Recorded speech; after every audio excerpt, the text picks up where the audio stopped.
అదేంటండి? క్యాండీయా? కరెక్ట్. అది మొన్నటి వరకు పబ్జి, గేమ్ తర్వాత గేమ్. పెద్దోళ్ళు ఏంటి, చిన్నోళ్ళు ఏంటి, పెద్దలు అందరూ కూర్చొని టైం పాస్ ఆట అంట. మా వాళ్ళు కూడా ఏదో డౌన్లోడ్ చేశారు నా ఫోన్లో. మా పిల్లలు వాళ్ళు ఏదో వీడియో చూస్తారు, ఎంత అడ్వాన్స్ అయిపోయారు. టక్కున ప్లే స్టోర్లోకి వెళ్తారు, టక్కున కొడతారు. సడన్గా మొహాన్ని మీద యాక్సెస్ కూడా వాళ్ళు కదా, టక్కున మొహం మీద ఫోన్ పెట్టి తీసేస్తాడు. ఒరే ఎప్పుడా పెట్టి మనం ఏదో బిజీలో ఉంటాం అంటే ఫోన్ ఇలా పెట్టి ఇలా తీసి ఆడుకుంటూ వస్తాం. ఏట్రా ఆడుతున్నావు అన్న ఆట నేను తీసుకుంటే అరే బాగుంది కొద్దిసేపు నేను ఆడుతున్నా. ఇందులో ఏం తప్పు ఉంది? టైం చూసుకో, ఎంత టైం పోయింది.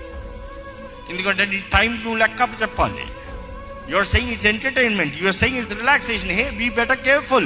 నీ relaxation have to be a better things. ఎందుకంటే నువ్వు ఆట ఆడేదానికన్నా నీ భార్యతో, నీ భర్తతో, నీ బిడ్డలతో ఎలాగున్నావు, నీ కుటుంబంతో ఎలాగున్నావు. ఈరోజు కుటుంబంతో సమయం లేదు. అనవసరమైన ఆటలకి, అనవసరమైన పోస్టులకి, అనవసరమైన స్క్రోల్కి దేవుడు లెక్క అడుగుతాడు. జాగ్రత్త. దీన్ని కూడా లెక్క అడుగుతాడు. ఇది కూడా తప్ప. అవును తప్పే.